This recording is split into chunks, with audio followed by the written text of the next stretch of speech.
Hey, welcome to Digging into the Bible. My name is Jim Barnard. This is a production of Tiller Coaching.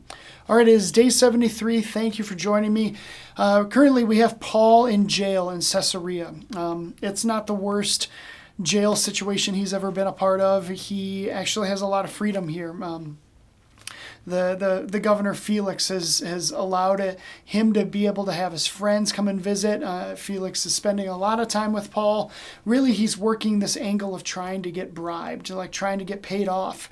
That'd be a great way to get freedom, but Paul's just not about that action. He's not going to do it. So he's been hanging out in jail for 2 years. I mean, that's a long time. But like I said, it's not that bad of a situation. So now Felix is retiring or being replaced. There's a new governor coming into power, and his name is Festus. And with that as the backdrop, let's go ahead and dig in. This is Acts chapter 25, starting at verse 1.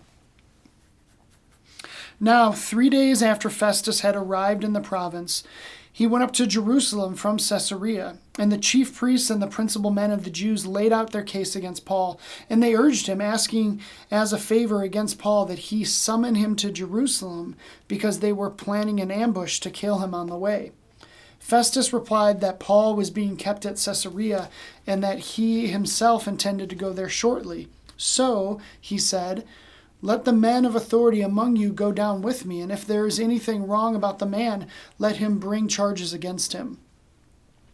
After he stayed among them not more than 8 or 10 days, he went down to Caesarea, and the next day he took his seat on the tribunal and ordered Paul to be brought. When he had arrived, the Jews who had come down from Jerusalem stood around him, bringing many and serious charges against him that they could not prove. Paul argued in his defense, "Neither against the law of the Jews, nor against the temple, nor against Caesar have I committed any offense." But Festus, wishing to do the Jews a favor, said to Paul, "Do you wish to go up to Jerusalem and there be tried on these charges before me?" But Paul said, "I am standing before Caesar's tribunal, where I ought to be tried. To the Jews I have done no wrong, as you yourself know very well. If I am a wrongdoer and have committed anything for which I deserve to die, I do not seek to escape death. But if there is nothing to their charges against me, no one can give me up to them. I appeal to Caesar." Then Festus, when he had conferred with his council, answered, "To Caesar you have appealed, to Caesar you shall go."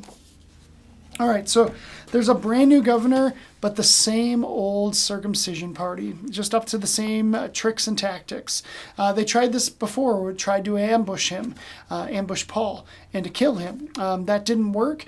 The Holy Spirit revealed this plan, and Paul's nephew was able to get word to the tribune, and the tribune then rallied up all the troops, 470 men in all, and overnight traveled with Paul safely to Caesarea, where he is now. And the old governor Felix, yeah, he was crooked or whatever, but he knew about the ambush plan. So the Jewish people, they didn't try to work that angle. But now that there's a new governor, like a new person in charge, they're up to the same old tricks, the same old tactics. And at first it's like, no, Paul is in Caesarea. You can come with me to Caesarea, and we can have a fair trial. That's his stance at first. Like he seems like a good and honorable man, but obviously, this governor, he spent 8 or 10 days in Jerusalem,